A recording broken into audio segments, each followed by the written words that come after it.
बाहर मूसलाधार बारिश के साथ जोरदार बिजली कड़क रही थी। हवा के तेज झोंके रह रहकर बारिश की दिशा बदल देते। बारिश का शोर इतना तेज था कि सामान्य आवाजें भी ठीक से सुनाई नहीं दे रही थीं। अभी 3 ही बजे हैं, पर काली घटाओं ने ऐसा डेरा डाला कि रात का आभास होने लगा।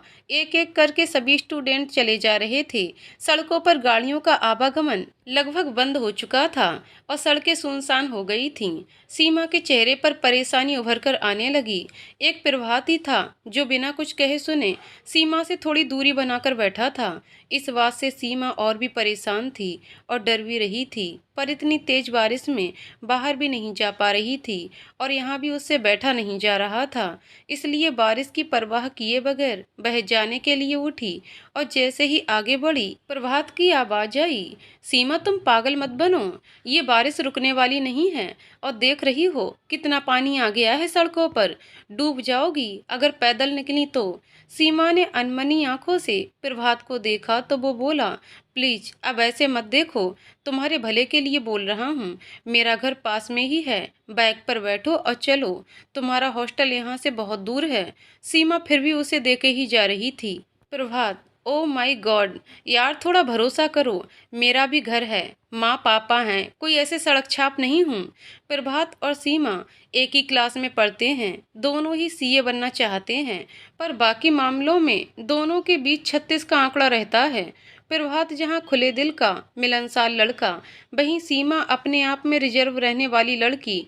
हर लड़के में उसे बुराई ही नजर आती और कहीं गलती से किसी ने उसकी तारीफ कर दी तो फिर तो बेचारे की सामती समझो। पर कोई करे भी तो क्या, वह है इतनी खूबसूरत कि उसकी तारीफ किए बिना रहा नहीं जाता। पर यह सोच उसकी अपनी नहीं, बल्कि उसे विरासत में मिली थी, क्योंकि वह खुद ऐसे ही धोखे का परिणाम थी। प्रभात इसके उलट था। वह हमेशा सीमा में नुक्स निकालता था, पर कोशिश करता था कि दोनों का आमना सामना ना हो, पर न चाहते हुए भी अक्सर दोनों का सामना हो ही जाता। जैसे कि आज इस बारिश में प्रभात सीमा को बखूबी समझता था, इसलिए वह उसकी फिक्र भी करता था। पर सीमा इस बात को नहीं समझती थी। उसे तो प्रभात भी और लड़कों की तरह दिल फेंक आशिकी लगता था, पर इस बारिश में उसके पास प्रभात की बात मानने के अलावा कोई ऑप्शन भी नहीं था। वह अभी सोच रही थी कि प्रभात ने बाइक स्टार्ट की और बोला, अब पूछ नहीं रहा, चुपचाप बैठ जाओ, वरना अकेली रह जाओगी, ये मौसम और इलाका ठीक नहीं। सीमा भी बिना कुछ बोले चुपचाप पीछे जाकर बैठ गई। रास्ते में गड्ढे भी हैं तो अच्छे से पकड़ लो, पर मुझे नहीं, बाइक को। मुझे पकड़ोगी तो अपने साथ साथ मुझे भी गिरा दोगी। सीमा चुपचाप बैठ गई और बाइक ने रफ्तार पकड़ी। दोनों तरफ खामोशी थी, पर बारिश का शोर भी था। दोनों के दिलों में अलग अलग ख्याल जन्म ले रहे थे। प्रभात, बैठी तो हो ना, कहीं बारिश में गुम ही हो जाओ, फिर तुम्हारे घर वाले मुझ पर केस करेंगे। सीमा, हाँ बैठी हूँ, तुम बाइक पर ध्यान दो। प्रभात, अरे मेरा ध्यान तो बाइक पर ही है, पर हमारी बाइक पर पहली बार कोई शांत आत्मा बैठी है तो थोड़ा डर लग रहा है। सीमा, शांत आत्मा, क्या मतलब? प्रभात, अरे कुछ नहीं। सीमा शांत हो गई। दोनों पूरी तरह भीग चुके थे, पर शुक्र है सही सलामत घर आ पहुंचे। प्रभात की माँ ने दरवाजा खोला। अरे क्या जरूरत थी बारिश में भीगने की, रुक जाता कहीं। तभी उन्होंने सीमा को देखा, प्रभात के पीछे नजर झुकाए खड़ी थी। उन्होंने प्रभात को प्रश्नवाचक नजरों से देखा तो प्रभात, माँ ये सीमा है, मेरी क्लास में पढ़ती है, बारिश बहुत तेज हो रही है और इनका हॉस्टल दूर है, सब जा चुके थे, ये अकेली रह गई तो मैंने कहा चलो मेरे घर, माँ को हेल्प मिल जाएगी। माँ ने उसे इशारों में चुप रहने को कहा तो सीमा उसकी इस बात से हैरान उसे देखने लगी। प्रभात की माँ, बेटा तुम अंदर आओ, इसकी बातों का मलाल ना करना, ये तो है ही उल्टी खोपड़ी। वैसे अच्छा किया जो सीमा को यहाँ ले आया, मौसम बहुत खराब हो रहा है बेटा। सीमा, तुम हॉस्टल में फ़ोन करके बता दो कि तुम कहाँ हो। सीमा, आंटी मेरा फ़ोन काम नहीं कर रहा है। प्रभात, वह भी तुम्हारी तरह है क्या? सीमा, हाँ वह भी मेरी तरह है, उसने बुरा सा मुंह बनाते हुए कहा तो प्रभात जोर से हंसा। माँ, कम से कम इस समय तो ठीक से रहे, बेटा तुम प्रभात का फ़ोन ले लो और फ़ोन करके बता दो और इसकी बातों का बुरा मत मानना। सीमा बस मुस्कुरा कर रह गई। प्रभात की माँ ने सीमा को चेंज करने के लिए कहा, पर सीमा ने मना कर दिया। तब वह बोली, बेटा सर्दी लग जाएगी, तुम कपड़े बदल लो, मैं चाय बनाती हूँ। पर सीमा ना मानी, बोली नहीं, बारिश रुकते ही मैं चली जाऊंगी, अभी वक्त ही कितना हुआ है। माँ ने भी ज्यादा जोर नहीं दिया और तौलिया देते हुए बोली, ठीक है, हाथ मुंह पोंछ लो, मैं चाय बना लाती हूँ। और ये कहते हुए किचन की ओर चली गईं। प्रभात भी उठकर कपड़े चेंज करने चला गया। सीमा ने पास ही रखे मूडे को खींचा और उस पर बैठ गई। हाथ पोंछते हुए सीमा कमरे को देखने लगी। कमरा काफी बड़ा और खूबसूरत है। सोफे पर खूबसूरत कुशन और कवर लगे थे। कालीन भी बहुत महंगा लग रहा था। कॉर्नर में टेबल पर प्रभात और उसकी माँ की तस्वीर लगी थी, जो कि बहुत ही प्यारी थी। कोने में प्यारा सा फूलदान भी था, जो कि बनावटी फूलों से सजा था। कमरे की एक दीवार पर एक रौबदार व्यक्ति की तस्वीर थी, जो शायद प्रभात के पापा की होगी। इतने में प्रभात वहां आ गया। उसे देखते हुए सीमा ने पूछा, प्रभात ये शायद आपके पापा हैं? प्रभात ने गहरे शब्दों में कहा, हाँ शायद। सीमा बोली, शायद मतलब? प्रभात, अरे बाबा कुछ नहीं, ये मेरे पापा हैं। सीमा को प्रभात के बोलने का तरीका अच्छा नहीं लगा। उसके पिता नहीं थे। माँ ने बताया था कि वह अब इस दुनिया में नहीं है, इसलिए उसे पिता शब्द से ही बहुत लगाव था। हालांकि उसने कभी अपने पिता को तस्वीर भी नहीं देखी। उसकी माँ कहती कि उसके पास कोई तस्वीर नहीं है। उसे उनकी बातों पर यकीन नहीं था, पर वह अपनी माँ को तकलीफ में नहीं देखना चाहती थी, इसलिए चुप रहती। थोड़ी देर में प्रभात की माँ चाय लेकर आ गई। तीनों चाय पी रहे थे कि दरवाजे पर घंटी बजी। इस वक्त कौन हो सकता है? तुम्हारे पापा तो कल आने वाले थे। उन्होंने दरवाजा खोला तो एक कड़क आवाज आई, इतना वक्त लगता है दरवाजा खोलने में? जी मैं बस आ ही रही थी। प्रभात, अब बहस मत करो, मेरे कपड़े रखो, नहाऊंगा। प्रभात की माँ बिना कुछ बोले आगे बढ़ी। तभी उन्होंने सीमा को देखते हुए पूछा, ये लड़की कौन है और यहाँ क्या कर रही है?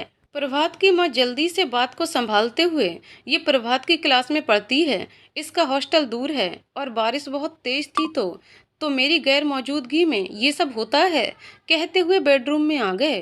प्रभात की माँ भी पीछे पीछे गईं। कुछ देर तक अंदर से तल्ख आवाजें आती रहीं। सीमा ना चाहते हुए भी उन्हें सुनने की कोशिश करने लगी। तब प्रभात बोला, सॉरी सीमा, वह दरअसल पापा को ये सब पसंद नहीं है। आई एम सॉरी, मुझे पता होता तो, पर बारिश बहुत तेज थी और तुम हाँ अकेली रह जाती, इसलिए। ये कहते हुए उसके शब्द रुक गए। ना चाहते हुए भी आंखें झुक गईं। वह किसी अपराधी की तरह सर झुकाए खामोश हो गया। सीमा को एक पल के लिए लगा वह प्रभात की जगह किसी और को देख सुन रही है। उसे यकीन नहीं हो रहा था। वह आगे बढ़ी और प्रभात की ओर देखकर बोली, इट्स ओके, तुम क्यों सॉरी बोल रहे हो? तुमने तो मेरी मदद ही करनी चाहिए ना। अब अंकल को पसंद नहीं तो क्या कर सकते हैं? शायद वह भी अपनी जगह सही हो। प्रभात, वह सही नहीं है ना, उनका गुस्सा सही है। सीमा, तो चुपचाप सुन क्यों रहे थे? तुमने कुछ कहा क्यों नहीं? प्रभात, पागल तो नहीं हो गई हो? प्रभात को भी लगा ये सीमा की जगह कोई और तो नहीं। दोनों के बीच खामोशी ने पैर पसार लिए। सीमा बाहर की ओर देखने लगी। बारिश जा चुकी थी, पानी भी उतर गया था। उसने प्रभात से कहा, अब मैं चलती हूँ, आंटी को थैंक यू बोलना, और हाँ, गलत के खिलाफ आवाज़ जरूर उठानी चाहिए, और किसी के लिए नहीं तो कम से कम अपनी माँ के लिए। प्रभात अबाक उसे देखता रहा और वह चली गई। प्रभात ने सोचा वह उसे छोड़ने जाएगा, पर उसे तो होश ही नहीं। सीमा ये क्या कह गई? इतनी गहरी समझ, इतनी पैनी निगाह। तभी उसकी माँ चाय का कप लेने आई, तो जब वह कप उठा रही थी तो उसकी नज़र उनकी कलाई पर गई, जो कि नीली हो रही थी। प्रभात, माँ क्या हुआ? ये चोट? माँ, कहाँ रे? ये तो परसों लग गई थी, पर तेरे पास फुर्सत नहीं है। प्रभात, माँ, पर कल आपकी कलाई पर ये निशान नहीं थे।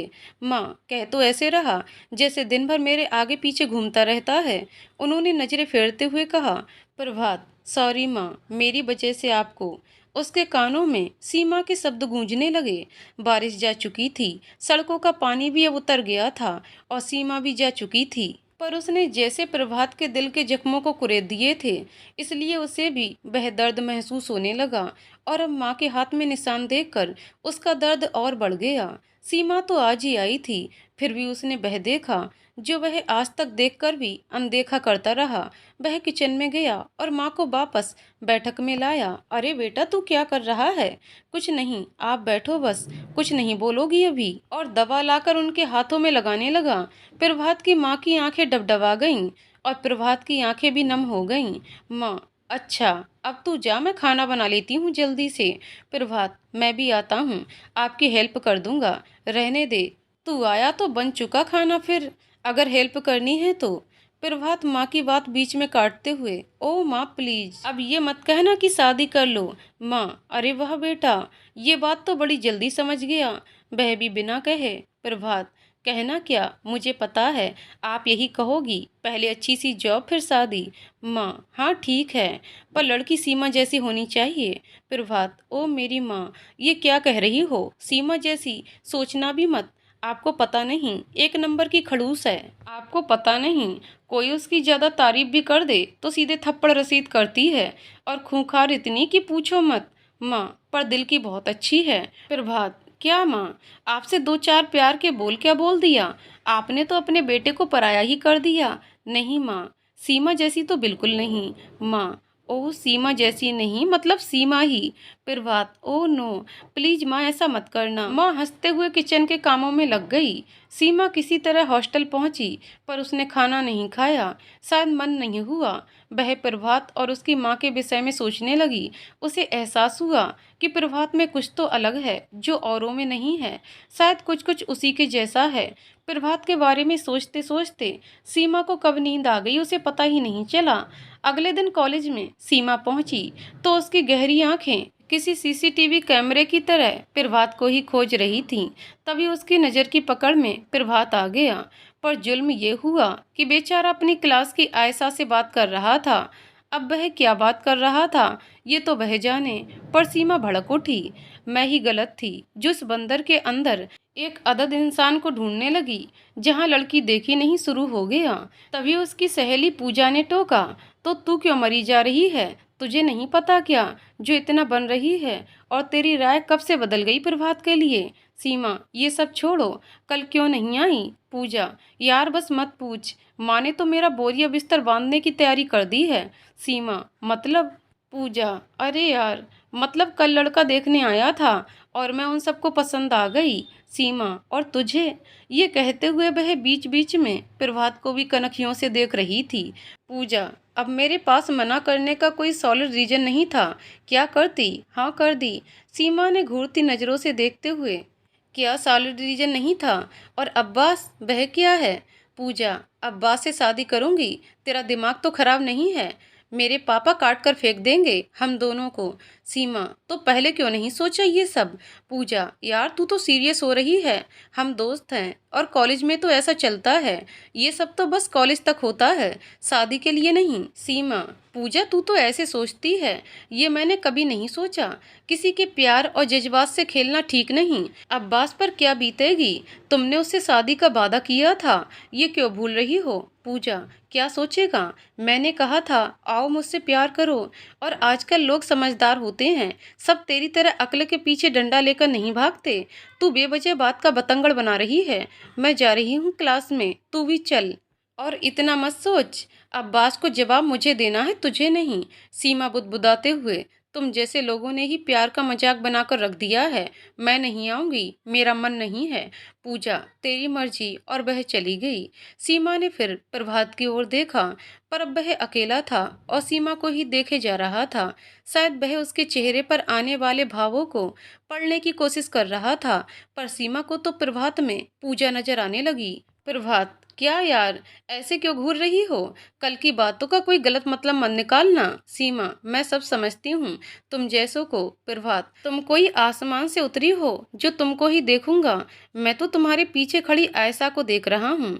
वह मेकअप कम करके आई है तो अजीब लग रही है। सीमा दांत पीसते हुए उसे देखने लगी और प्रभात मुस्कुराते हुए आगे बढ़ गया।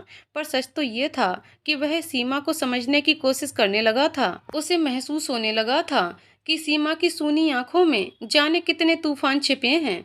उसके रूखे व्यवहार के पीछे कोई बहुत बड़ी वजह है, इसलिए वह ना चाहते हुए भी सीमा के आसपास रहने की कोशिश करने लगा। पर सीमा का दिल तो पिघलने का नाम ही नहीं ले रहा था। लेकिन जब प्रभात नहीं देखता तो उसकी आंखें उसी को खोजती। सीमा चुपचाप जाकर कैंटीन में बैठ गई। थोड़ी देर बाद ही प्रभात भी जा पहुंचा। प्रभात, अब ये मत कहना कि मैं तुम्हारा पीछा कर रहा हूँ। क्लास में देर से पहुंचा, इसलिए सर ने कहा जाओ लंच भी कर लेना, तब आना। तो मैं क्या करता, यहीं आ गया। सीमा, मैं तुमसे क्यों कुछ कहूँ, कहीं भी जाओ मुझे क्या। प्रभात, बस यही सुनना चाहता था तुमसे। अब जाकर कलेजे को ठंडक पड़ी। शुक्रिया मोहतरमा। सीमा, यहाँ तो बड़ी डायलॉगबाजी आ रही है, पर कल क्या हो गया था जब तुम्हारे पापा। प्रभात, लुक सीमा, हमारे घर में क्या होता है क्या नहीं तुम्हें इससे मतलब नहीं। अचानक से प्रभात के चेहरे के भाव बदल गए। जो आंखें थोड़ी देर पहले खुशी से चहक रही थीं, अचानक झुक गईं। वह तुरंत उठकर वहां से चला गया। सीमा को लगा जैसे उसने प्रभात के किसी जख्म को कुरेद दिया हो। जाने क्यों से अब अपने बर्ताव पर पछतावा हो रहा था। प्रभात की खामोश आंखों का दर्द जैसे उसकी आंखों में उतर आया हो। उसे कुछ समझ ही नहीं आ रहा था। जिस प्रभात के बारे में कुछ देर पहले कितना नेगेटिव सोच रही थी, उसी प्रभात के लिए अब उसके दिल में संवेदनाएं उभर आईं। सीमा, मैं भी कितनी डफर हूँ, किसका गुस्सा किस पर उतार दिया। गुस्सा तो मैं पूजा से थी, प्रभात का क्या दोष। उफ, मैंने फिर बेवजह किसी का दिल दुखा दिया। वह ये सब सोच रही थी, इतने में ही पूजा आ गई। अरे लेडी डॉन, तुझे क्या हुआ। सीमा सर झुकाए बैठी रही। पूजा, अरे बोलना क्या हुआ। उसने झुककर जब सीमा की आंखों में देखा तो उसे यकीन नहीं हुआ। उसकी आंख भर आई थी। ये क्या सीमा, तू रो क्यों रही है। तू, अरे बाबा, मैं तुझसे गुस्सा नहीं हूँ, तो इतना मत सोच। सीमा, नहीं पूजा, मैं तुमसे गुस्सा नहीं हूँ, बल्कि अपने आप से हूँ। आज मैंने प्रभात का दिल दुखा दिया, पता नहीं कैसे, समझ ही नहीं आया। तेरा गुस्सा उस बेचारे पर निकाल बैठी। पूजा, ओह, तो वह खड़ूस प्रभात अब बेचारा हो गया। ये नजरें इनायत कब और कैसे हुई गुलाबो। वह चहकते हुए बोली। सीमा, चुप कर, सब तेरी वजह से हुआ। पूजा, अगर ये सब मेरी वजह से हुआ तो मैं बहुत खुश हूँ। और तू फिक्र मत कर, जब प्रभात मिले तो उससे माफी मांग लेना, बस सिंपल। सीमा, क्या माफी, और मैं। पूजा, नहीं तो क्या मैं। अब तूने उसका दिल दुखाया है तो माफी तो तू ही मांगेगी। सीमा, अच्छा ठीक है, मांग लूंगी माफी। पूजा, हाय मेरी गुलाबो, चल इसी बात पर मैं तुझे आज चॉकलेट खिलाती हूँ। और वह हंसते हुए चॉकलेट लेने चली गई। थोड़ी देर बाद दोनों कैंटीन से बाहर आ गए। सीमा, पूजा, वह अब्बास। पूजा, यार तू अभी ये सब मत बोल, बड़ी मुश्किल से खुद को समझाया है, इतना भी आसान नहीं होता किसी को भूलना। वह थोड़ा सीरियस होते हुए बोली। तभी प्रभात का दोस्त मयंक दिखा। पूजा, ओए मयंक, प्रभात किधर है। मयंक, पता नहीं, मैंने नहीं देखा, आज क्लास में भी नहीं था। पूजा, ओके, मिले तो बोलना, मुझे कुछ जरूरी काम है उससे। मयंक, ठीक है, बोल दूंगा। पूरा दिन सीमा की आंखें प्रभात को खोजती रहीं, पर वह नहीं दिखा। और दिखता भी कैसे, वह तो उसी वक्त घर चला गया था। सीमा की बातों ने उसे बहुत हर्ट किया था। अगले दिन सीमा क्लास में न जाकर गेट के पास ही खड़ी हो गई और प्रभात के आने का इंतजार करने लगी। आज तो जैसे तैसे वक्त काटे नहीं कट रहा था। सभी स्टूडेंट आ जा रहे थे, पर प्रभात नजर नहीं आ रहा था। तभी पूजा दिखाई दी। हाय गुलाबो, उसने दूर से ही हाथ हिलाया तो सीमा मुस्कुरा उठी। पूजा, क्या बात है, आज तो कह ढा रही हो, और ये स्माइल, क्या बात है। सीमा, चुप कर, सुबह सुबह कुछ भी। अरे वह देख, मयंक आ रहा है। मयंक के नजदीक आते ही सीमा बोली। हाय मयंक, कैसे हो। मयंक सीमा की बातें सुन थोड़ा अचंभित होते हुए, अभी तक तो ठीक हूँ, पर तुम। पूजा बीच में ही बोली। ये सब छोड़ो, हमारा हीरो कहाँ है। मयंक, कौन। प्रभात, वह तो कल से मिला ही नहीं, उसका फोन भी नहीं लगा, स्विच ऑफ बता रहा है। मयंक की बात सुनते ही दोनों एक दूसरे का मुंह देखने लगी। मयंक, क्या हुआ, कोई बात है क्या। पूजा, नहीं नहीं, कुछ नहीं, तुम जाओ। सीमा तो जैसे जड़ हो गई। सीमा, पूजा, ये मैंने क्या कर दिया। प्रभात कहाँ गया होगा, वह बहुत गुस्से में था। और सीमा आगे ना बोल पाई। पूजा, पागल हो गई है क्या। अरे क्या पता वह कहीं घूमने चला गया हो, या फिर उसको घर पर कुछ काम आ गया हो, या तबीयत खराब हो गई हो, कुछ भी हो सकता है। एक काम कर, क्यों ना उसके घर ही चलते हैं। सीमा, घर, मगर क्या कहेंगे कि क्यों आए हैं तो। पूजा, अरे कहना क्या, बोल देंगे सर पूछ रहे थे, 2 दिन से आया नहीं और फोन भी नहीं लग रहा है, तो बस पता करने आ गए। सीमा, उसके पापा बहुत सख्त हैं कहीं कुछ। पूजा, यार एक तो तू हमेशा बुरा ही सोचती है, प्रभात से मिलना है कि नहीं? सीमा, हाँ में सिर हिला देती है। पूजा, तो बस लेक्चर के बाद चलते हैं। सीमा, अभी चलें? पूजा कुछ सोचते हुए, नहीं क्लास के बाद। सीमा ने बुझे मन से कहा, ठीक है। क्लास के बाद दोनों जल्दी ही प्रभात के घर पहुंची।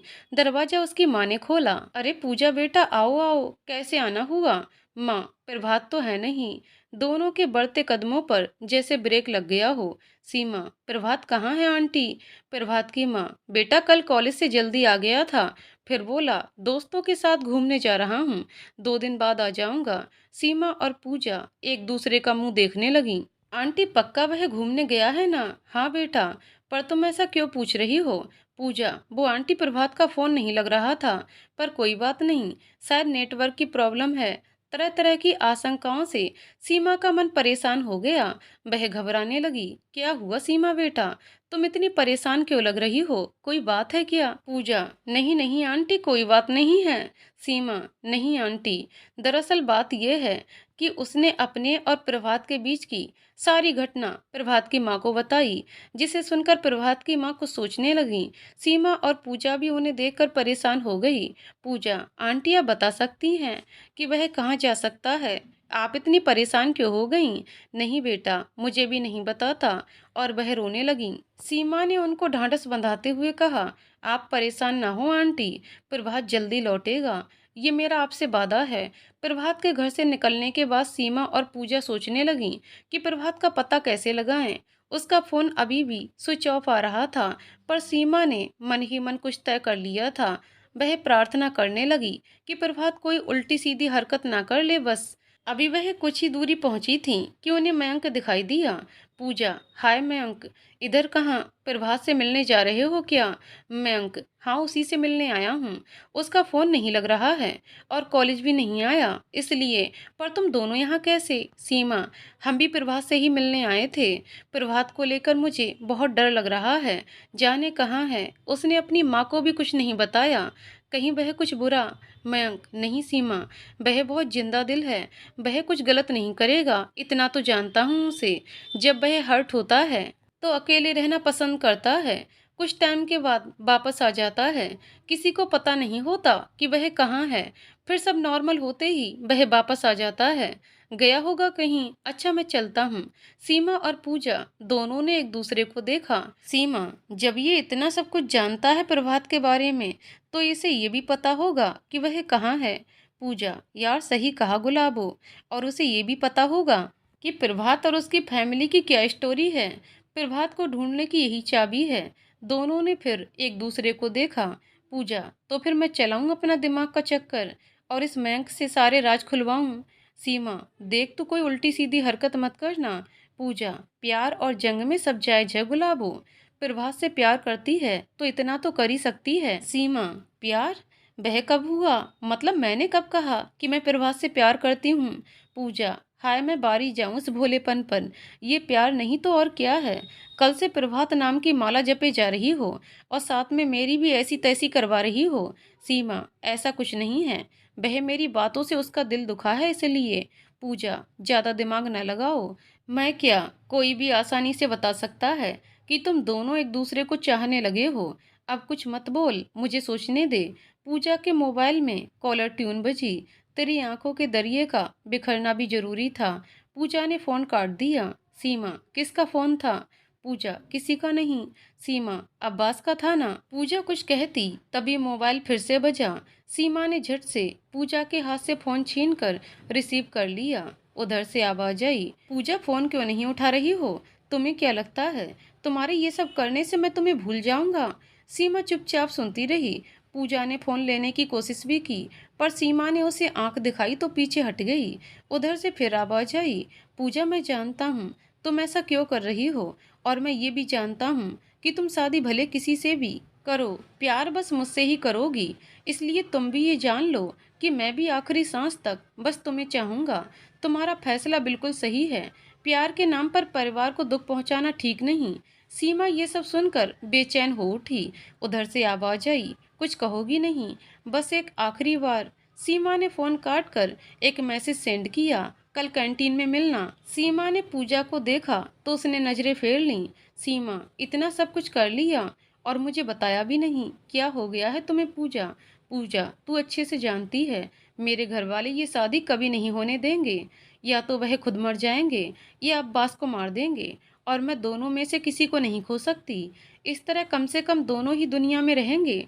कम से कम इस बात का बोझ तो मेरे दिल पर नहीं रहेगा कि मेरे प्यार ने किसी की इज्जत नीलाम की या किसी की जान ली। कहते कहते वह सीमा के गले लगकर फूट फूट कर रोने लगी। सीमा ने उसे चुप कराते हुए कहा, अब शांत हो जाओ। मैंने उसे मैसेज कर दिया है कि तुम कल उसे कैंटीन में मिलोगी, और तुम मिलोगी नहीं, उसे सारी बातें भी बताओगी। कम से कम उसे ये तकलीफ तो नहीं होगी कि उसका प्यार बेवफा है। पूजा ने हाँ में सर हिलाया। अभी तो हमें मयंक से भी बात करनी है और प्रभात को भी ढूंढना है। पूजा, बह तू मुझ पर छोड़ दो, उसे तो सच बताना ही पड़ेगा। उसने मयंक को फ़ोन मिलाया। मयंक, मुझे कल के नोट्स दे दो, वरना बड़ी प्रॉब्लम होगी मुझे। मयंक, ठीक है, कल ले लेना कॉलेज में, अब तो मैं घर आ गया हूँ। पूजा, नहीं, आज ही चाहिए। घर पर उतार लूँगी और पढ़ भी लूँगी, तभी तो कल का लेक्चर समझ में आएगा। प्लीज मयंक, ना मत करना। मयंक, हाँ ठीक है, पर मैं घर आ गया हूँ। पूजा, हाँ तो पता बता दो, मैं ही घर आकर मिल लूँगी। मयंक, कहाँ ना कल दे दूँगा। पूजा, नहीं, मुझे आज ही चाहिए। मयंक, ओके, एड्रेस भेज रहा हूँ, आ जाना। पूजा, ओके, थैंक यू, मैं आती हूँ। फोन काटते ही, ये क्या, घर से 2 मिस्ड कॉल। वह सीमा की तरफ देखते हुए बोली, सीमा, हाँ तो बात करो, काफी देर हो गई है। घर पर बात करने के बाद, यार मम्मी घर बुला रही हैं अभी के अभी। सीमा, हाँ तो चली जाओ, कोई जरूरी बात होगी। पूजा, पर हमें प्रभात को खोजना है, मयंक से मिलना है, और वैसे भी अगर मेरा अंदाजा गलत नहीं तो प्रभात मयंक के घर पर ही होगा। सीमा ने चौंकते हुए पूछा, तुम इतने यकीन से कैसे कह सकती हो? पूजा, वह सब समझ जाएगी, पर अभी मुझे तो घर जाना पड़ेगा। मैं मयंक का एड्रेस तेरे नंबर पर भेज रही हूँ, जाकर देखना। मुझे यकीन है प्रभात वहीं होगा, और हाँ, प्रभात मिले तो उसे बस एक बार जरूर बताना कि तू उसे कितना प्यार करती है। वह सीमा के गले लगकर बोली, चलती हूँ, मेरा प्यार तो मुझे नहीं मिला, पर मैं दुआ करूंगी कि तेरे साथ ऐसा ना हो। सीमा का गला रुंध गया, वह कुछ कह नहीं पाई। आगे का रास्ता उसे खुद ही तय करना था, इसलिए खुद को समझाकर वह मयंक के घर चली गई। मयंक को ये अंदाजा नहीं था कि सीमा पहुंच जाएगी। उसे देखकर वह हड़बड़ा गया। तुम पर पूजा आने वाली थी। सीमा, उसके घर से जरूरी कोई कॉल आ गई तो उसे जाना पड़ा, और उसने मुझे भेज दिया नोट्स लेने के लिए। मयंक, अच्छा रुको, मैं नोट्स लाता हूँ, और वह अंदर चला गया। सीमा ने अंदर झांकने की कोशिश की, पर उसे कुछ समझ नहीं आया। उसे मयंक का व्यवहार और उसके हाव भाव भी अजीब लगे। उसे पूजा की बातें सच लगने लगीं। मयंक जल्दी से नोट्स लेकर आ गया। ये लो, सीमा ने कहा। अरे, अंदर बैठने को भी नहीं पूछा, खड़े खड़े पांव दुख गए। कम से कम एक गिलास पानी ही पिला दो। मयंक को सीमा का वहां रुकना बिल्कुल भी अच्छा नहीं लगा। वह उसे जल्दी से जल्दी चलता करना चाहता था, पर सीमा भी ढीठ निकली, अड़ी रही। मयंक, ऐसी बात नहीं, रुको मैं पानी लाता हूँ। वह हम बैचलर का कमरा किसी कबाड़ खाने से कम नहीं होता, इसलिए हम किसी को अंदर नहीं आने देते हैं।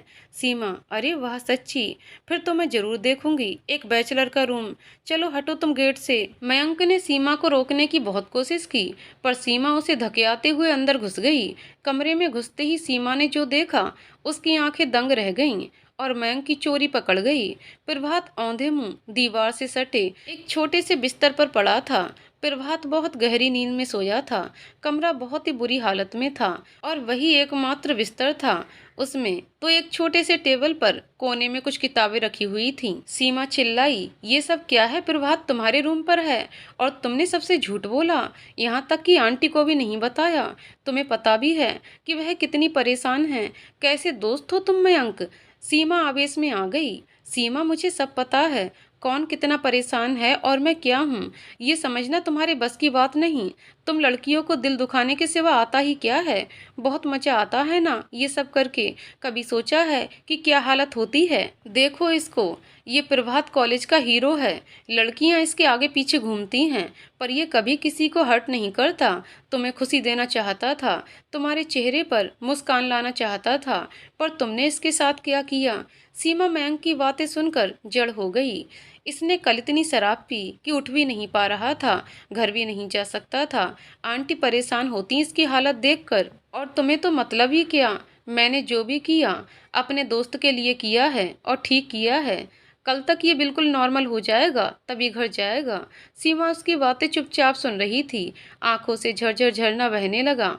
वह प्रभात के पास गई और उसके सर पर हाथ फेरा और उसके हाथों को अपने हाथों में लेकर चूमते हुए बोली, मुझे माफ कर दो। मैंने तुम्हें पहचानने में बहुत ही बड़ी भूल कर दी, पर अब नहीं। आई लव यू प्रभात। मैं तुम्हारे हर दर्द को तुम्हारे दिल से निकाल कर प्यारी प्यार भर दूंगी।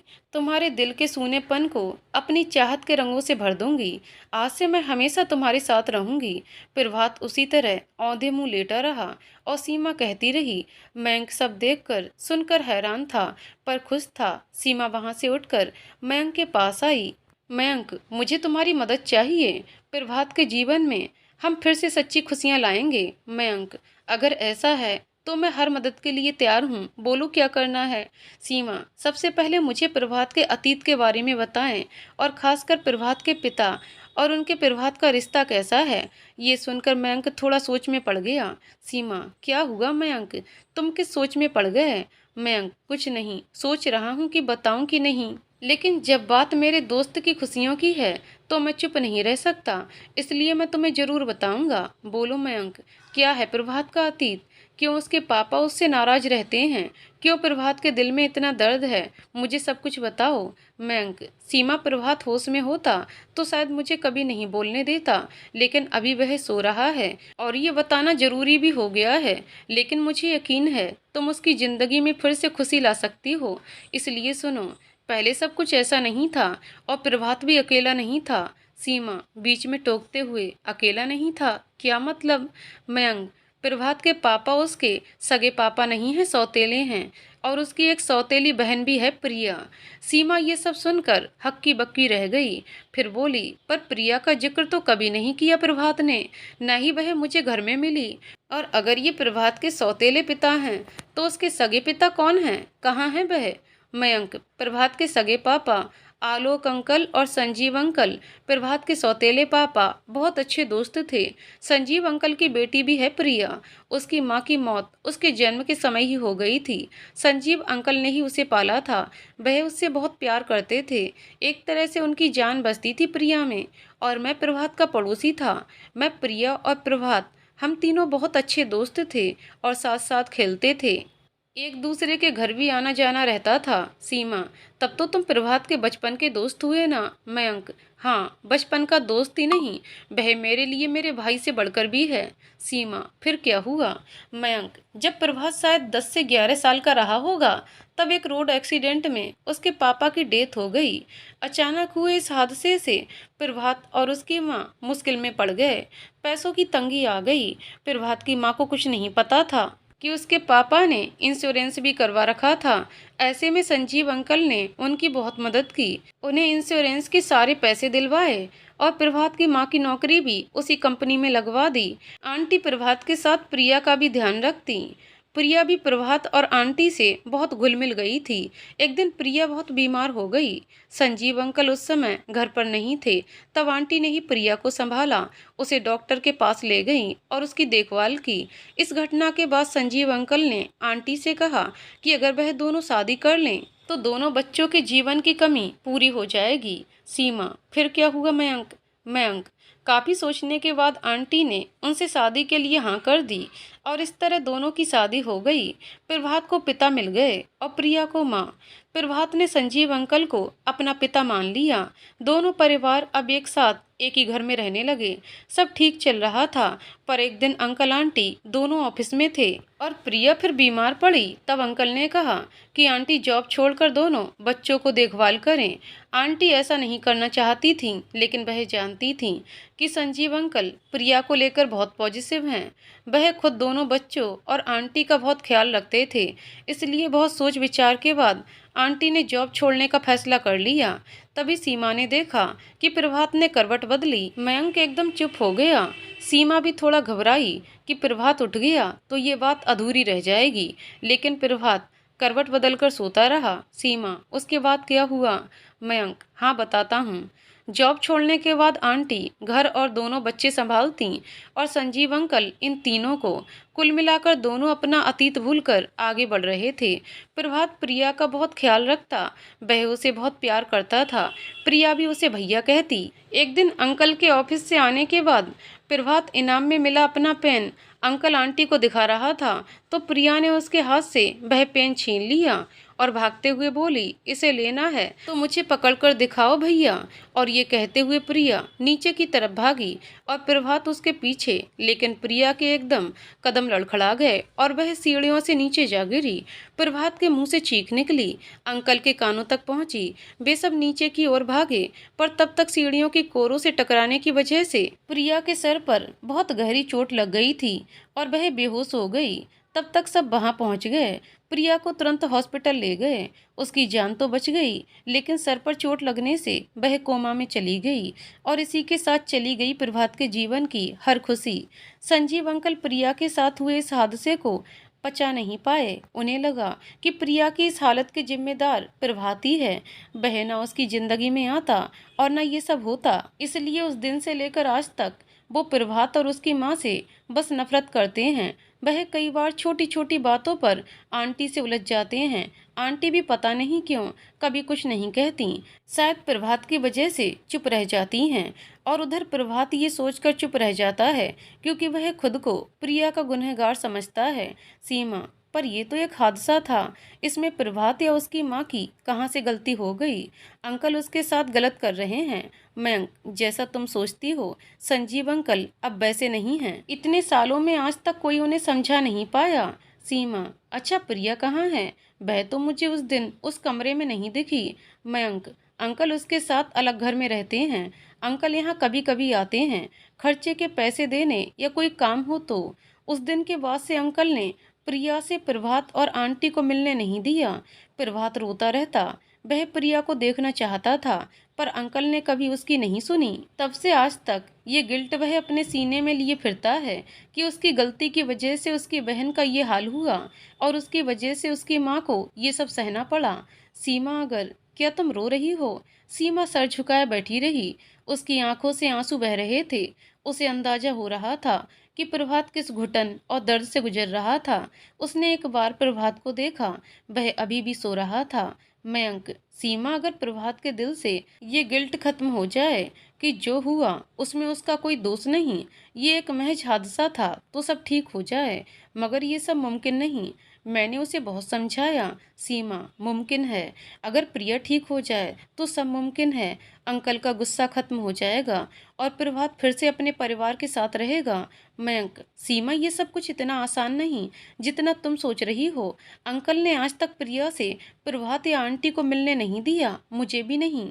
हम में से किसी को भी प्रिया के आसपास जाने की भी इजाजत नहीं है। सीमा, पर मुझे तो है। मयंक, मतलब? सीमा, मतलब ये है कि अंकल मुझे तो नहीं जानते, इसलिए मैं कुछ भी करके प्रिया से मिलकर उसे याद दिलाऊं पिछली बातें, या फिर उसे ठीक करने की कोशिश करूं तो शायद। मयंक, सीमा, सारे डॉक्टर्स हाथ खड़े कर चुके हैं, इतना लंबा समय बीत चुका है, अब वह ठीक नहीं हो सकती। सीमा, मयंक, नामुमकिन कुछ भी नहीं होता। हमारी मेहनत और भगवान की महिमा से प्रिया जरूर ठीक होगी। एक वही वो रास्ता है जिस पर चलकर हम सब कुछ ठीक कर सकते हैं। मयंक, हाँ शायद तुम ठीक कहती हो, कोशिश करने में कोई बुराई नहीं। पर एक और बात है जो प्रभात को खुशी देती है। सीमा, वह क्या? मयंक, तुम्हारा साथ। तुम जब प्रभात के साथ होती हो तो वह खुश होता है। प्लीज हमेशा उसके साथ रहना। सीमा ने मुस्कुराकर अपनी पलकें झुका दी। तभी उसे लगा प्रभात जागने वाला है। मयंक ने उसे बाहर जाने का इशारा किया तो वह चुपचाप बाहर आ गई और घर के लिए चल पड़ी। काफी समय बीत चुका था, उसे जल्दी घर पहुंचना था और पूजा को सब बताना था, जिससे कि प्रिया से मिलने और उसे ठीक करने का तरीका सोच सके। अरे अभी तो पूजा और अब्बास की भी प्रॉब्लम सॉल्व करनी थी। वह तेज कदमों से आगे बढ़ रही थी, पर आंखों में प्रभात का चेहरा और होठों पर मुस्कान थी। सीमा को हॉस्टल पहुंचने में देर हो गई थी, इसलिए पहुंचते ही वार्डन की अच्छी खासी डांट सुनने को मिली। पर सीमा मुस्कुराती रही और सॉरी बोलकर अपने कमरे में आकर सीधे लेट गई। वह थक गई थी, पर माथे पर सिकन नहीं थी, बल्कि उसके होठों पर मुस्कुराहट बरकरार थी, जो कभी कम तो कभी ज्यादा हो जाती। उसे प्रभात पर प्यार आने लगा। वह उठ बैठी। ओ गॉड, इसका मतलब मैं प्रभात से प्यार करने लगी हूँ। मतलब पूजा ठीक कहती थी। पर अगर पूजा ठीक कहती थी तो प्रभात भी मुझसे खुद की कही बातों से वो शर्मा गई। पूजा से उसे याद आया कि पूजा से बात करनी है। वहीं पड़े पड़े पूजा को कॉल करती है। पूजा, हेलो सीमा, सॉरी यार तुझे ऐसे छोड़कर आना पड़ा और दोबारा कॉल भी नहीं किया। क्या हुआ, कुछ पता चला? सीमा खुशी भरे स्वर में, हाँ यार, सारी कहानी समझ आ गई, और ये भी कि तू सही कहती थी। पूजा, क्या? सीमा, कुछ नहीं, शायद मैं भी प्रभात को प्यार करने लगी हूँ। और फिर सारी बात पूजा को बताई। पूजा, हे भगवान, अभी भी शायद दोनों हंस पड़ते हैं। सीमा, अच्छा तू बता, आंटी ने क्यों बुलाया था? कहाँ बिजी हो गई थी तू? और हाँ, कल अब्बास से मिलकर सब क्लियर करना है। पूजा, वह सब छोड़, वह इतना जरूरी नहीं। सबसे जरूरी बात अब प्रिया से मिलना है और उसे ठीक करना है। सीमा, हाँ पता है, और तेरे बिना तो मुझसे कुछ नहीं होगा। तू ही कोई धांसू आइडिया सोच, लेकिन तेरा मैटर भी जरूरी है, इसलिए चुपचाप कल अब्बास से मिल, मैं भी आऊंगी। पूजा खामोश थी। सीमा, क्या हुआ, तू चुप क्यों है? और हाँ, आज क्या हुआ? तुम घर आई थी ना, बताया नहीं आंटी ने क्यों बुलाया था? देख पूजा, तुझे मेरी कसम, सच बता क्या हुआ आज? पूजा, कुछ खास नहीं, लड़के वाले आए थे शादी की तारीख तय करने। पूजा, क्या शादी की तारीख? तू पागल तो नहीं हो गई? मैं यहाँ तुम दोनों को मिलाने में लगी हूँ और ये महारानी जा रही शादी करने। पूजा, सीमा तू इस बारे में कुछ मत कह। मैं जो भी कर रही हूँ सोच समझ कर रही हूँ। इस तरह बस दो जिंदगियां बर्बाद होंगी, पर दो घर आबाद रहेंगे। और अभी शादी में टाइम है, डेट फिक्स नहीं हो पाई है।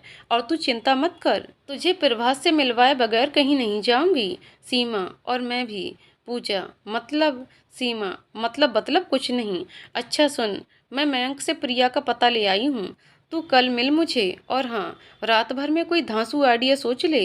प्रिया से मिलना बहुत जरूरी है, पर ध्यान रहे संजीव अंकल को ये बात नहीं पता चलनी चाहिए, न ही प्रभात को, क्योंकि दोनों ही उल्टी खोपड़ी के हैं। ये सुन पूजा हंसने लगी और बोली, हाँ बाबा हाँ, किसी को कुछ नहीं पता चलेगा। पर तू भी कुछ सोचना इस बारे में, ये ना हो कि बस प्रभात के सपने देखती रह जाए। सीमा मुस्कुराते हुए, हाँ मैं भी सोचती हूँ, मैंने मयंक को भी इस काम में लगा दिया है। पूजा, ठीक है, फिर अभी चलती हूँ, कल मिलते हैं। Seema, okay okay, see you tomorrow, good night. Pooja, good night. अगली सुबह सीमा जल्दी कॉलेज पहुंच गई, पर पूजा को नहीं बताया। कुछ देर बाद जब पूजा कॉलेज पहुंची तो सीमा का मैसेज आया, मैं एक जरूरी काम में बिजी हूँ, तुम तब तक अब्बास से जाकर मिल लो। और हाँ, प्रभात घर पहुंच गया है, पर आज कॉलेज नहीं आएगा, हालांकि अब वह ठीक है। मैसेज पढ़कर पूजा को थोड़ी तसल्ली हुई, पर इस बात से परेशान हो गई कि अब्बास का सामना कैसे करेगी। सोचते सोचते उसके कदम कैंटीन की ओर बढ़ गए। वहां पहुंची तो उसकी आंखें अब्बास को खोजने लगीं। वह कभी इधर तो कभी उधर देख रही थी। तभी उसके कानों में आवाज आई, हाय पूजा। वह अब्बास था। पूजा ने उसे देखा, फिर नजरें फेर लीं। अब्बास, अरे नजरें क्यों फेर रही हो? देखो तो, एकदम हीरो जैसा बनकर नहा धोकर आया हूँ। पूजा मुस्कुरा उठी और सोचने लगी कि वो बिल्कुल नहीं बदला। इसे पता है कि मैं इससे शादी नहीं करूंगी फिर भी। अब्बास, क्या हुआ? मेरे बारे में ही सोच रही हो ना? मुझे पता है तुम किसी और के बारे में सोच भी नहीं सकती। पूजा, ऐसा कुछ नहीं है, मेरे पास और भी बहुत से काम हैं, और भी बातें हैं सोचने के लिए। अब्बास, अच्छा बताना तो जरा, कौन कौन से काम और बातें? पूजा, तुम्हें क्यों बताऊं? अब्बास, मुझे पता है तुम आजकल क्या सोचती हो। पूजा, अच्छा तो बताओ क्या सोचती हूँ। अब्बास, यही कि मुझे भूल जाओगी कि नहीं, मेरे बिना कैसे रहोगी। लेकिन तुम बड़ी स्मार्ट हो, तुम ये भी सोच रही हो कि अब्बास से शादी करूंगी तो माँ बाप कुछ नहीं देंगे, ना कपड़े, ना ज्वेलरी, ना कैश। पूजा चिल्लाई, यू आर मैड, मैं ये सब भला क्यों सोचूंगी?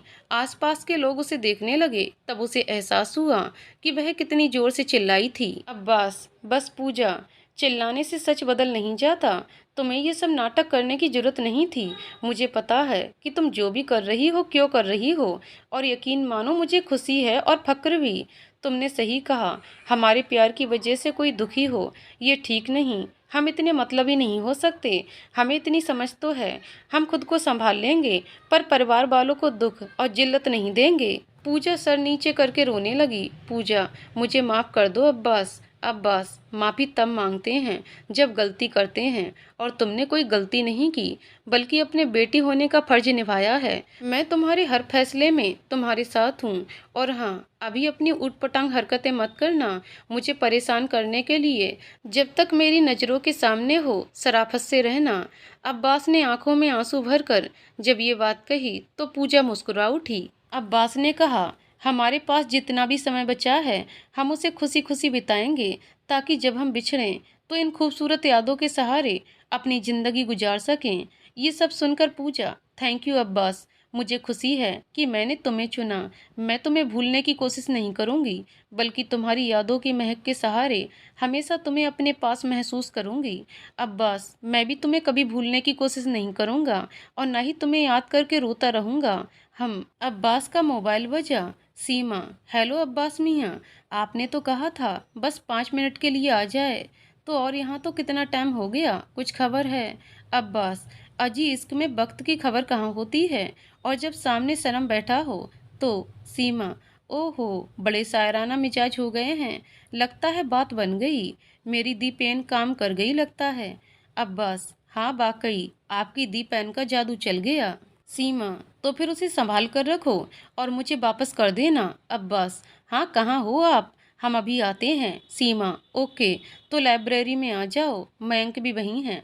लाइब्रेरी में सीमा मयंक से प्रभात के बारे में बात कर रही थी। मयंक ने बताया कि प्रभात सुबह अपने घर गया, वह ठीक है, पर ज़्यादा बात नहीं कर रहा।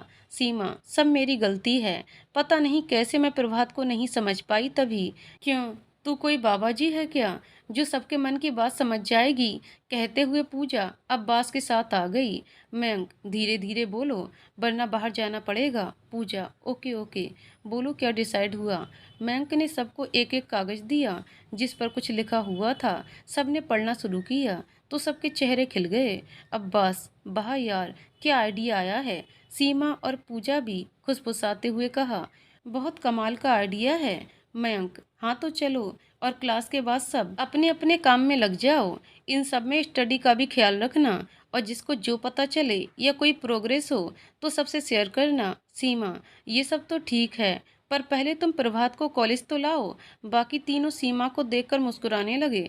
तब सीमा बोली, ऐसे क्यों देख रहे हो, सब मुझे सही कह रही हूँ, और अभी स्माइल करना बंद करो। चलो क्लास का टाइम हो रहा है। सब उठे और लाइब्रेरी से बाहर आ गए। सभी दोस्त लाइब्रेरी से निकलकर क्लास में चले गए और फिर घर गए।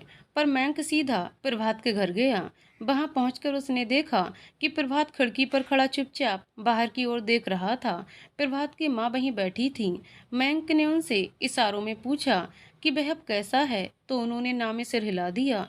फिर मयंक ने परेशान सा चेहरा बनाते हुए, यार बहुत हो गया, तू कल कॉलेज और उसे बता दे कि तेरे दोस्त से पंगा लेना कितना महंगा पड़ता है। प्रभात ने उसकी तरफ देखा तो मयंक फिर बोला, यार सच कह रहा हूँ, सीमा तो मेरे पीछे ही पड़ी है। प्रभात, सीमा पीछे पड़ने वाली लड़की नहीं है, सच बोल क्या प्रॉब्लम है? मयंक, ओह काफ़ी कुछ जानते हो सीमा के बारे में। प्रभात गुस्से से, अब तू बोलेगा या मैं? मयंक, हाँ बोलता हूँ ना। आंटी देखो ना, दोस्ती के साइड इफ़ेक्ट हैं ये, पंगे ये करें और भुगते हम। प्रभात को देखते हुए, अरे भाई सच कह रहा हूँ, सीमा ने मेरा जीना मुश्किल कर दिया है जब से तुम कॉलेज नहीं गए। प्रभात, क्यों, तेरा जीना मुश्किल कैसे? मयंक, अरे भाई मेरे, उसे लगता है कि तू उसकी वजह से नाराज हो गया है बस। तब से देवी जी जब भी मुझसे मिलती हैं बस एक बात की रट लगा लेती हैं। मयंक जी, आपके हाथ जोड़ूं पैर पड़ूं, एक बार मिलवा दो मुझे, माफ़ी मांगनी है प्रभात से। और भाई मेरे ये मोटे मोटे आंसू क्या बताऊं तुम्हें। प्रभात आश्चर्य से उसको देखते हुए, चुप कर, सीमा तेरे पैर पकड़ती है। मयंक, हाँ भाई यकीन करो। प्रभात, हरगिज नहीं, मैं नहीं मानता। मयंक, सच तो यही है, तेरे मानने या ना मानने से थोड़ी बदल जाएगा। और सबूत चाहिए तो कल कॉलेज चल, खुद देख लो। प्रभात थोड़ा सोच में पड़ जाता है, फिर खुद से कहता है, नहीं नहीं, अब नहीं, ये सब उसका दिखावा है। मयंक, अच्छा मैं चलता हूँ, तू कल आ जाना कॉलेज। और ये कहते हुए वह चला जाता है। बाहर निकलते उसने सीमा पूजा को सारी बात बता दी। इधर प्रभात खिड़की पर खड़े खड़े सोचने लगा सीमा के बारे में। तभी माँ ने कहा, बेटा ज़्यादा मत सोच, कभी कभी हालात हमारे बस में नहीं होते और हम वह कर जाते हैं जो नहीं करना चाहते। सीमा को यूं कटघरे में मत खड़ा कर। प्रभात बिना कुछ कहे कमरे से बाहर चला गया। अगले दिन प्रभात जैसे ही क्लास में पहुंचा, वहाँ अलग ही नज़ारा था। प्रोफेसर तो नहीं थे और सीमा मयंक के पैर पकड़े बैठी थी और बोले जा रही थी, नहीं मयंक, जब तक तुम मुझे प्रभात से नहीं मिलवाओगे मैं तुम्हें नहीं छोड़ूंगी। प्रभात, ओ आइंस्टीन की बिल्ली, उसका पैर छोड़ोगी तब तो मिलवाएगा। और प्रभात किसी का गुलाम नहीं जो किसी के कहने पर तुमसे मिलने आ जाए। मयंक, ओए क्या बोला, किसी के कहने पर? तो अब मैं किसी का हो गया। प्रभात, अरे नहीं यार, मैं तो बस एग्जाम्पल दे रहा था। मयंक, भाड़ में गया तुम्हारा एग्जाम्पल, मैं जा रहा हूँ। और सीमा, आ गया आइंस्टीन का बंदर, मिल लो, मैं जा रहा हूँ। सीमा मुस्कुराई तो प्रभात ने कहा, कुछ देर पहले तो बड़ा रो रही थी, अब हंसी आ रही है। तब सीमा ने कहा, क्योंकि कुछ देर पहले तुम नहीं थे, अब तुम आ गए हो। प्रभात उसे एकटक देखने लगा। सीमा ने कहा, मुझे माफ कर दो, मेरा इरादा तुम्हें हर्ट करने का नहीं था। मैं तो तुमसे, ये कहते कहते वो रुक गई। उसने देखा बाकी के स्टूडेंट उन्हें ही देख रहे थे और प्रोफेसर भी आ गए थे। वह चुपचाप जाकर बैठ गई और प्रभात भी। दूर खड़ी पूजा ने ये सब देखा तो दांत पीसते हुए बोली, हे भगवान, क्या होगा इस लड़की का? दो शब्द नहीं बोल पाई। पीछे से अब्बास, कह तो ऐसे रही हो जैसे खुद बड़े जल्दी बोल गई थी। अपना तो याद करो, सब कुछ जानने के बाद भी 2 महीने लग गए थे तुम्हें ये इकरार करने में, और यहाँ तो हालात बिल्कुल उल्टे हैं। पूजा, अच्छा भूली बिसरी यादें समाप्त हो गई हों तो चलते हैं क्लास में। अब्बास, जी जरूर। सभी क्लास में पहुंचकर लेक्चर सुनने लगे, पर सीमा प्रभात कनखियों से एक दूसरे को देख रहे थे। क्लास खत्म होते ही सब बाहर निकले तो मयंक ने पूजा को मैसेज किया। उसके बाद पूजा, अरे सीमा, मेरी दादी कोमा से बाहर आ गईं 6 महीने बाद। सीमा उसे देखने लगी। प्रभात भी चलते चलते रुक गया। पूजा, अरे ऐसे क्या देख रही है? मेरे दूर के रिश्ते की दादी हैं। वह फिर सर पर चोट लगने की वजह से कोमा में थीं 6 महीने से, पर एक दिन अचानक ठीक हो गईं। अब्बास, यकीन तुमने दोबारा उसके सर पर मारा होगा। पूजा, सटअप, जरूरी थोड़ी है यही हो, यादें बहुत स्ट्रांग होती हैं। कुछ पुरानी बातें चल रही थी उनके सामने तो उन्होंने रिस्पांस देना शुरू कर दिया, और उनकी जिंदगी की एक अहम बात जब उनके सामने की तो उनके हाथ पैर सब चलने लगे। अब तक प्रभात पूजा के पास आ गया था। प्रभात, ऐसा पॉसिबल है क्या पूजा?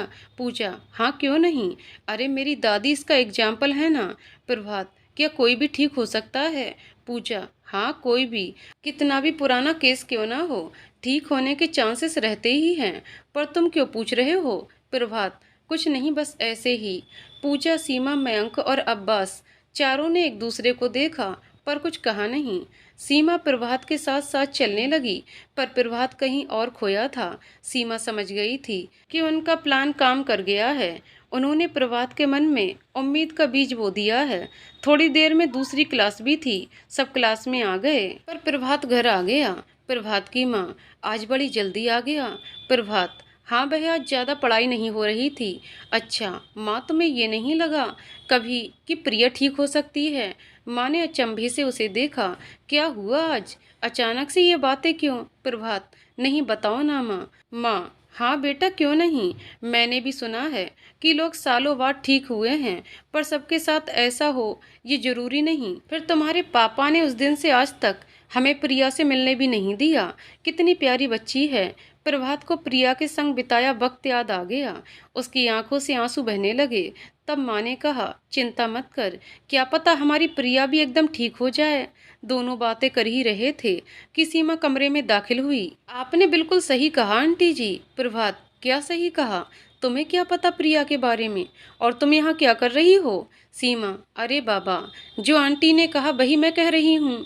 हाँ, मुझे नहीं पता प्रिया कौन है, और मैं तो यहाँ इसलिए आई थी कि मेरी बुक नहीं मिल रही है, तो मैंने सोचा कि शायद उस दिन यहाँ रह गई हो। प्रभात, नहीं, यहाँ कोई बुक नहीं है, और ये बात तुम भी जानती हो। प्रभात की माँ, बेटा ये क्या बात हुई? दोस्तों से ऐसे बात करता है कोई भला? सीमा बेटा, तू बुरा मत मानना, तुम लोग बैठो, मैं चाय बनाकर लाती हूँ। सीमा, नहीं आंटी, चाय नहीं, फिर कभी। माँ, तुम बैठो तो सही। और वह उठकर चली गई। प्रभात, सच बताओ ये क्या नाटक कर रही हो? अब कौन सा जख्म देने आई हो? सीमा, आई एम सॉरी प्रभात, तुम्हें हर्ट करने का मेरा इरादा न तब था न अब है, और वैसे भी नाटक मैं नहीं तुम करते हो। प्रभात, मैं कर रहा हूँ नाटक? क्या किया मैंने? सीमा, और नहीं तो क्या, उदासी की चादर ओढ़े लोगों से दूर रहना, दोस्तों को इग्नोर करना नाटक नहीं तो क्या है? क्या दिखाना चाहते हो कि तुम ही दुनिया में सबसे बड़े दुखी इंसान हो? प्रभात, सीमा अब ये ज्यादा हो रहा है। सीमा, क्या ज्यादा हो रहा है? तुम्हें अपने आगे कोई दिखता है कि नहीं? मानती हूँ मुझसे गलती हुई है, मुझे नहीं कहनी थी ये बात, पर मैं माफी मांग रही हूँ। मैं भी जिंदगी के अन्याय का शिकार हुई हूँ। तुमसे मिलने से पहले मेरी दुनिया, मेरी सोच सब अलग थी।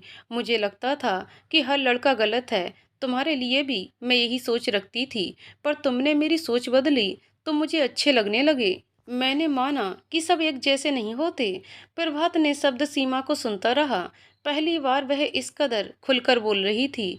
वह बस उसे देखता जा रहा था। सीमा, प्रभात, बीते कल में क्या हुआ हम नहीं जानते, ना हम उसे बदल सकते हैं, पर आने वाले कल को तो बदला जा सकता है ना। प्रभात उसके नजदीक आकर उसके हाथों को थामकर बोला, मुझे तो पता ही नहीं था कि इस बंदरिया में जुबान भी है और ये बोलती भी है। ये कहते हुए उसने सीमा की आंखों में झांका तो वह मुस्कुरा उठी। उसे उसका पुराना प्रभात जो मिल गया था। प्रभात, थैंक यू सीमा, इस बेजान में जान डालने के लिए। मैं तुम्हें सब कुछ बताऊंगा और फिर मिलकर कोई रास्ता खोज लेंगे। उसने बताना शुरू किया तो प्रभात की माँ भी आ गई। प्रभात ने उन्हें देखते हुए कहा, माँ अब और नहीं, तो वह भी मुस्कुरा उठी। प्रभात ने सीमा को सारी बात बताई तो सीमा बहुत खुश हुई, पर इन सब में एक गड़बड़ ये हुई है कि ये सब उसकी प्लानिंग का हिस्सा नहीं था। आगे के लिए उन्हें कोई नई प्लानिंग करनी पड़ेगी, पर प्रभात भी उनके साथ था। बस किसी तरह प्रिया के पास पहुंचना था। सीमा प्रभात से मिलकर घर आ गए। उधर प्रभात बहुत खुश था। वह सीमा की कही बातें याद कर रहा था कि वह सीमा की कही एक लाइन पर आकर अटक गया। अतीत, सीमा ने कहा था, मैं भी जिंदगी में अन्याय का शिकार हुई हूँ। ऐसी क्या बात हो सकती है? क्या सीमा का भी कोई दुख है? और है तो क्या? प्रभात, सीमा सच कहती है, मैं अपने आगे किसी और की सुनता ना ही देखता हूँ। आखिर उसने ऐसा क्यों कहा? मुझे उससे पूछना पड़ेगा और सब कुछ जानना पड़ेगा। मैं उसे अकेले नहीं घुटने दूंगा। आगे की कहानी अगले वीडियो में। तो दोस्तों, आपको कहानी कैसी लगी कमेंट करके जरूर बताइएगा। कहानी पसंद आई हो तो वीडियो को लाइक शेयर करें और चैनल को सब्सक्राइब करें। कहानी को पूरा सुनने के लिए बहुत बहुत धन्यवाद दोस्तों।